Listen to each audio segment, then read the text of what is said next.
Well, I guess you can go ahead and start off by filling us in about Halloweentown, how you got started on that, and tell us about your experience on that. Okay, cool. Halloweentown was I auditioned for it like I do, a lot of things, and I loved the character of Marnie, and then I of course loved the idea of being able to play somebody with magical powers because something like that doesn't come along every day. So I auditioned for it for a couple of times, and then they told me that they wanted me to play the role, and of course I was ecstatic. Yes, and they couldn't have picked a more perfect Marnie. I couldn't picture anybody else. I really can't, you know. Well, thank you. I appreciate that. Yeah, because, after the third one, we're like, we want Kimberly J. Brown to be in it. So, Yeah, that was an unfortunate thing. Disney chose to recast the role, so that's kind of how that went down. well, we got to ask you, if there were to be a fifth one to take place, would you go ahead and do it? People ask me that. I'm always open to whatever may come along and that sort of thing. I don't know if I feel like Disney may have I don't. It was an older series for them, so I don't they've kind of moved on to other movie series and other stuff. So I don't. But hey, anything's possible, right? That's true. I know. I wonder what the storyline would be like, or what would you like to see happen, if anything? Oh boy, I have no idea. There's a lot of different possibilities. Some people have written me that Marnie could be a mom now or something, and I'm like, well, I'd like a few more years before we start playing the mom card. But Exactly. there's lots of different things. I mean, Marnie was always so active in wanting the two worlds to participate with each other and get along, and kind of she had a lot of ideas for the future of Halloweentown. So there's a lot of different possibilities. They need to have like a Yes, Halloweentown place. that would be cool. I mean, I know I haven't actually. I don't think I've ever been to Disneyland or Disney World during the Halloween holiday, Hmm. but I've heard from certain people, or some fans send me pictures sometimes of, I guess it's the Mickey Mouse pumpkin or something, and so Yeah. they like that, they feel that that's sort of similar to Halloweentown. And I've had some friends that have been there that have seen different, I guess, posters or something for the movie, but people get excited when they see a mention of Halloweentown in that park, so it's It cool. is exciting. I know, it does remind us of that. That's neat. Yeah, yeah. Well, tell us, out of the movies that you were in, the three of them, do you have a favorite? That's another question I get asked a lot, and I can't really pick one. They're kind of they were all fun for different reasons. As far as Marnie, you kind of watched Marnie grow up through all three of them, so she was experiencing different things in each one. And the first one, I love all the characters in it, just all the different creatures and stuff that they came up with. It was just really awesome, and I liked how the second one kind of took a dark turn with the gray spell and that sort of thing. I thought that was really it was a cool, just a different spin on it. Kind of gave it a little different, edgy of a spin. And then the third one I really loved because you got to kind of experiment with what Halloweentown would be like in the real world, or the mortal world. I don't want to say real world, but what it might be like out of its own, it's out of its comfortable element. So it was fun to play those different aspects of Halloweentown. Oh, right. Us too. I know exactly. When we watch the movie, it's like, okay, I like the first one the best. No, I like the second. No, I like the third. It just changes every episode, every movie you watch. They're all It's true. fabulous. Yeah, everybody likes them for different reasons or can relate to different parts of it. So that's what I like about them. Yes, and did you get to keep anything from the set, like from any of the movies or anything? I have little things here and there. The producer of the movie was nice enough to give me a copy of the Halloweentown book. Oh, That's in the first one, and the third one, is it? I can't remember. But they had a couple of those made for the production, so they were really sweet and gave me one of those. And Disney gave me one of the puppets from the first movie, the assistant who's in Calabar's office. I oh, have him, and other little sort of knickknacks and the scripts and that sort of thing. And along the way, yeah. But it's those little mementos are cool to have. That's very neat. So cool. And do you keep in touch with the cast? I do. Probably not as often as I would like, but we're all running around, trying to keep everything going here in crazy LA. So, but I keep in touch with. I haven't seen Debbie in a while, but I've seen her. She has a live variety show that she travels all over the world doing, and it's kind of she does comedy and singing and stuff like that. So I've seen that a couple of times, and she and I have had dinner. And Judith Hogue, who played my mom, is actually on Nashville now, and the show. And so she and I keep in touch actually over like Facebook and Twitter, which is kind of funny because that's how I keep in touch with a lot of them, with J. Paul Zimmerman and Philip Van Dyke and a bunch of different people. We've kind of we hang out socially a little bit, and then also keep in touch online, which is really awesome. Wow, that's so glad to hear, because I don't like hearing like when everybody just goes their separate ways and you don't hear from people, but that's nice you guys are able to keep in touch. That's good. Well, it was really cool because we grew up together. Yeah. So it was nice to get that, it was a blessing that we all got along so well and had so much fun to want to be friends off of set too, because you never know when you meet different people who you're going to end up working with. But they were such a great bunch, and so we were always wanting to do stuff, when we weren't working too. I think, you know how it's Saved by the Bell, everybody wanted to see like a reunion of everybody gathering. I think people would want to see a Halloweentown gathering, like a reunion. I think that should happen, like, That would be cool, yeah. It's kind of it would be very interesting, I think, because it's, like I said, we all grew up, through the movies, and over the years. So it would be interesting now to have us all come together as adults, and it's very different than what it was when we first met and first started shooting. Right. Well, as an actress, because I know it's kind of hard to remember lines and everything, do you, when you watch back these movies, remember it to this day, or is it because you've seen it 1,000 times that you do remember it, or because we're over here quoting it and we weren't even in the movie, so I don't know. It's a little bit of both, I think. I remember a lot of dialogue like it was yesterday, and I have heard different parts of the movie throughout the years to where it kind of refreshes my memory. I don't know if I could do those Welsh spells again off the top of my head, but some of the dialogue was just really creative and fun to remember too. Like we had a lot of there's a lot of fun humor in the movie, so I think that's what made it kind of stick in my brain a little bit easier. When you do roles with like more technical dialogue or something like that, I'm sure that stuff doesn't stay in your brain as easily. Right. And don't you wish the little marshmallow spiders were real? I do, even though I remember when we were shooting that, I think it was Judith that said to me, like, when, they were jumping into our cup, like, would you really eat that? Like, if it was a spider and a spider jumped in your hot cocoa, would you be like, oh, yes, let me drink this now? Not really. I know, so that's a good... kind of laughing about that, because we were like, yeah, it's a spider, and that's great and all, but it's a spider. It's a spider, right. Everybody runs from them if they see them. Exactly. So it was kind of, it was a... I don't want to say catch-22, that's not quite the right word, but we were kind of like, this is cool, but also kind of gross. Right. I don't know. Can you imagine? I know, would everybody at Starbucks run, or would they want that? Exactly. That's the thing. It's like, right, so once it jumps in, is it still a spider, or did it go back to just a marshmallow? Because I don't know if I want to taste it now. Exactly. Maybe a fake one would be good, a cute little design, like with little legs, and propped up on the glass on the side, and just... There you go. Yeah, more as decor and not something you'd actually eat. Right. Yeah.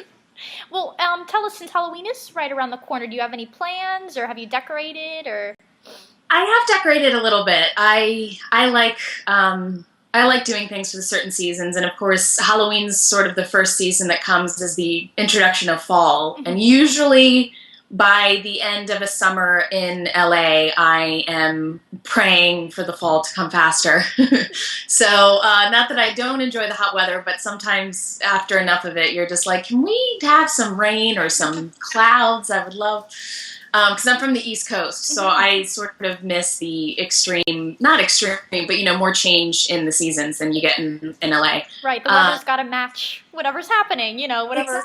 Exactly. So I like to put out some stuff. Some years I go crazier than others. It just depends on, as far as like, fake spider webs or lights on my house or stuff like that. It just kind of depends on what I'm, if I'm really busy or working or something like that. It just depends on how much I do. But I like the pumpkin candles every day. I love it. Yeah. So I know, don't you love all the pumpkin stuff, the pumpkin spices, the scents and everything? It's sad. I was actually texting one of my best friends yesterday because I went to go, I was looking at some candles, and there was like a pumpkin buttercream and then a sweet pumpkin. And I literally texted her, like, I wish you were with me because you would be able to hold me back right now. Because I was literally about to buy all of them and then get would be like, where am I going to put these? Yeah, exactly. And these will last me for the rest of my life as far as, burn time. But I love the smell. I always have one lit somewhere, so I'm always in need of fresh stock. Yes. I read one of your tweets, I don't know if it was the most recent, you said they're moving on to Christmas stuff so quickly.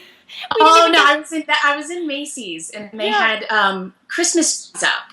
Yes. And it's like, it's not even Halloween yet. Like, can I enjoy my fall first before you're suddenly, throwing Christmas on me? Like, It's still sort of the middle of October, but yeah, I was just like, come on. I know, they bring it out so quickly. So fast. They do. I'm like, you should enjoy it, each step as it goes, because time flies so fast anyway that, you gotta enjoy each moment. So I'm like, come on. I mean, they were literally everywhere. You would have thought it was like December 22nd or something. That's true. If you didn't know the date, I mean, there you go. It's Christmas. Yeah, exactly. You would have thought Santa was coming tomorrow or something. I know, we see at the malls. It's like you said, barely Halloween. They're prepping for Santa.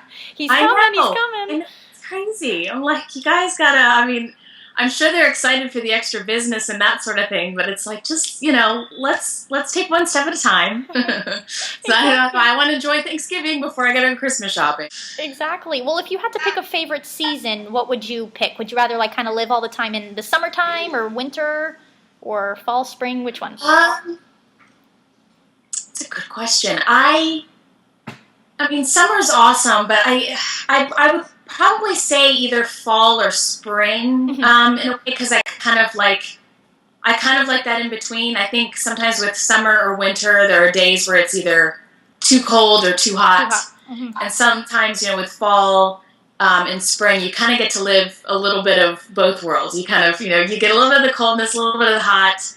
It is a little bit more unpredictable, but that's what makes it fun. So I would probably, I'm loving the fall right now, and I love an excuse to go back to the East Coast during the fall because I love seeing like the leaves change and all that kind of stuff. So, I guess maybe the fall, I would say. Yeah, I agree with you there. I think that's a good place. Yeah. Exactly. And then go ahead and tell us something we may not know about you. Anything? Oh boy. My deepest, darkest secrets. No, I'm just kidding. Something you may not know about me. Well, I have a business degree. I graduated college. I have a bachelor's in business. Oh. So I kind of went back to school for a bit and studied, took a bunch of business classes, which was really fun. Oh. Let's see, what else? I'm sort of slowly teaching myself guitar, and by slowly I mean for the past 10 years or so.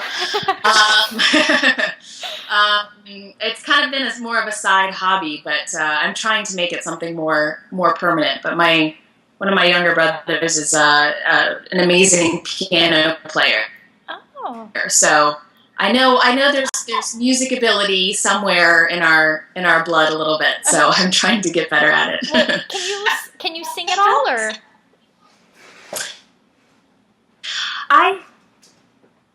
I can, and the reason I say it like that is I did Broadway and stuff when I was younger. I was in Les Mis and Showboat, and I sang more often when I was younger. I have to sort of get back into it because it's like a muscle, like anything else. So I'm kind of getting back into singing lessons and doing that more often. So, because I do love it. It's another fun way of expressing yourself. Yeah, definitely. And then also, do you have a prized possession or something you can't live without? Prized possession or something I can't live without. I don't know. Your candle set. You can't live without candles. I don't know if I could say I couldn't live without them, though. I mean, for that kind of thing, it comes more to, like my family and that sort of thing. Yeah. But, I don't know if I really have. Sometimes, when it gets busy and that sort of thing, I'm sure I would say like my laptop or something like that, because of all the photos and all of the memories and stuff it has on it over the years. That would really suck if I lost that or something happened to it, because that's, we don't do many hard copy photos or photo albums anymore. So stuff like that, it would, that would be a huge bummer if I lost all of that. That's so great. I know, isn't it crazy how technology has moved so fast, so quickly that like... It really has, and I'm still part of I was talking, I think, about this to one of my friends recently, where we were saying we're still sort of part of the generation that remembers what it was like not to have a cell phone, and to have to take a roll of film to the 24-hour photo and develop pictures and be like, oh, this one came out bad, instead of seeing it right away on your camera or your phone. So it's very interesting, even with the phones now. Like I was laughing at myself the other day because I have a digital camera that I think I've used once in the past year. Yep. It's crazy. Do you remember back in the 90s, the Tamagotchis? Yes. Do you remember? Yes. Did you have those? One. You did. For a little while. I remember really wanting one too. I remember that. So cool. And how about the 90s shows? Did you watch any on Teen Nick now that they play, or? I was a big Clarissa Explains It All fan. Yeah. I mean, I loved Melissa Joan Hart. I watched Sabrina the Teenage Witch and all that kind of stuff too. And what were they used to? Oh, on TGIF on Friday nights. They used to have Family Matters and all that kind of stuff. I watched that all the time. Step by Step. Yep. Which is now in reruns now on random channels, and sometimes you turn one on, you're like, oh my gosh. It is. I know. I just watched a lot of that recently. What you just said, yeah. Yeah, it's kind of funny how you forget about them, and then you flipping channels randomly one day, and it's on, and you're like, oh my gosh, I watched this all the time. I was a huge Full House fan. Full House. And I did a couple of episodes of when the Mary-Kate and Ashley Olsen had a show on ABC called Two of a Kind. It was on, I think, for a season or two. I did a few episodes of that show, and I just remember having to hold back how excited I was, because I think I was, I want to say 14 or 15, but I had to hold back how excited I was because I was a huge fan of theirs. I had seen every episode of Full House, so I had to play it cool, when I came in as a guest actor on their show. But I loved them growing up. That is the neatest thing. That's so cool. And they were awesome. They were really sweet, and we had a good time. And it was a great experience. I did a few episodes of the show, but that was one of those really cool moments where life and work kind of met, and it was oh my gosh, I love this. So. Yes, wow. I know we used to watch that. I'm pretty sure I would remember the episode. What was your character? I think her name was Nicole. I was a friend of Mary-Kate's, and I have to remember. I think it was a friend of Mary-Kate's, and then Ashley got jealous, or it might have been the other way around. Now I can't remember. And I don't remember what happened in the rest of the episode. Okay, and then they kind of worked out their issues, I think, because then I came back for another episode or two. I remember I was there for one episode when they had a party at their house. It might have been a Halloween party, I don't remember. But I think I did 3 episodes of the show or something. So I kind of became one of their friends on the show. Oh, that's neat. That's something, we didn't know about you. That's cool. There you go. Okay, yeah, that's something else. I forgot about that, yeah.